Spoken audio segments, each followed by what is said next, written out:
If we've learned anything from the 1990s masterpiece Home Alone, it's that we can't resist the story of a troublemaking rascal. Now take Kevin and give him tits, a rapier, and an unquenchable thirst for adultery, and you've got the rough foundation of Julie Daubeny, known professionally as La Maupin. This 17th century French icon lived life to the fullest, screwing enough dudes and dames to challenge Pepe Le Pew's reign as most seductive Frenchman. Her tale of extraordinary and impetuous adventures provides ample evidence, contrary to the popular belief that all Frenchmen are baguette-eating, poodle-walking pussies. So today, we'll explore her colorful life and why she needed to be personally pardoned by the King of France.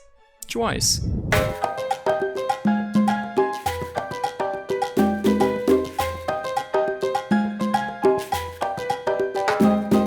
Growing up, Julie's father was in charge of training Louis XIV's pages, training he also brought home to his daughter. While to most dads, the idea of quality bonding time may be playing games, going on a walk, having a picnic, her dad went and taught her the art of combat instead. Having grown up and trained alongside boys her whole life, it should be no surprise that she knew her way around more than one kind of shaft. She became a master of seduction, but fathers skilled with deadly weapons often used said weapons to chase off potential suitors. Hi, I'm here to pick up Julie. But deep down, Julie knew that all she needed to do to please her father was pick the right man.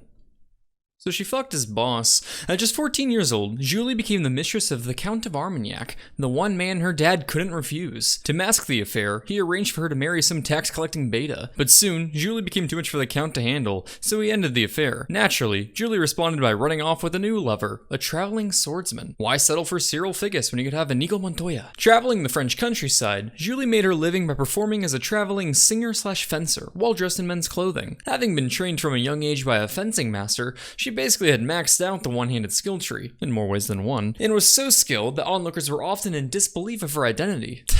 No woman can have this skill. This is clearly a man. Oh yeah, motherfucker? We'll take a peek at these rockin' knockers, you French fuck! But Julie soon became bored with her swashbuckling side piece, and with men in general, so she went on to seduce a local merchant's daughter. The girl's parents weren't all too thrilled about this. It's safe to say you didn't see too many rainbow flags in early modern France, so her parents turned to the cure-all solution available to 17th century Frenchmen. Religion! Her parents shipped her off to a convent to keep them apart, and to learn her some Jesus. But not even God could smother Julie's sex drive, so she joined the convent herself, and began hooking up with her beloved right under the big man's nose. Shortly after her arrival, one of the nuns died. So, naturally, Julie dug up the body, threw it in her lover's room, and burned the place down before the pair ran off in the confusion to freedom. You know, as one does. And now, they finally found themselves together at last. Until 3 months later when Julie became bored of the girl and dumped her back at her parents' house. This little stunt earned Julie a death sentence in absentia. So she turned to boy toy numero uno, who used his influence to convince King Louis XIV to pardon her. So what will she do with her newly found freedom? How about join the opera? Fuck it. As Julie was making her way to Paris, one man dropped history's most stellar pickup line. I've listened to your chirping, but now tell me of your plumage. With what was basically the 17th century equivalent of, nice legs, what time do they open? Julie wasn't taken by this master of seduction, and she drew her sword. She dueled the man and his two stewards at the same time and won, driving her sword straight through his shoulder. She actually felt bad about this later on, so she visited her victim in his recovery bed and hooked up with him anyway. So at the end of the day, they both got stabs in. Paris was the heart of showbiz in France, and much like its modern-day counterpart Hollywood, Julie shanked and shagged her way to the top. One day, she was attending a royal ball where she spent her time talking up some eye candy, which didn't roll over well for three of the woman's admirers, so Julie, recognizing their discomfort, apologized for her advances and promptly left the party. Yeah, no, she tongue-kissed the shit out of her in full view of the royal family. Blasphemy! You disrespect the king and all of France with your heretical display! I challenge you to a duel. Swine! I challenge you to a duel!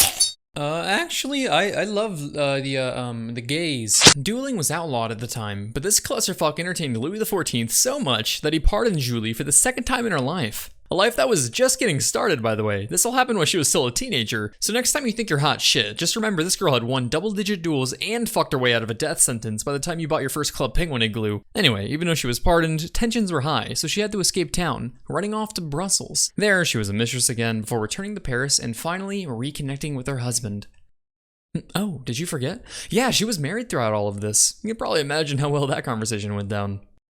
Apparently pretty well. They lived peacefully together for the rest of their days. So, in conclusion, while Julie Daubeny has earned her permanent entry in the book of history's most badass persons with their tales of duels, seduction, and all sorts of mischief, Actually, I can't think of a downside.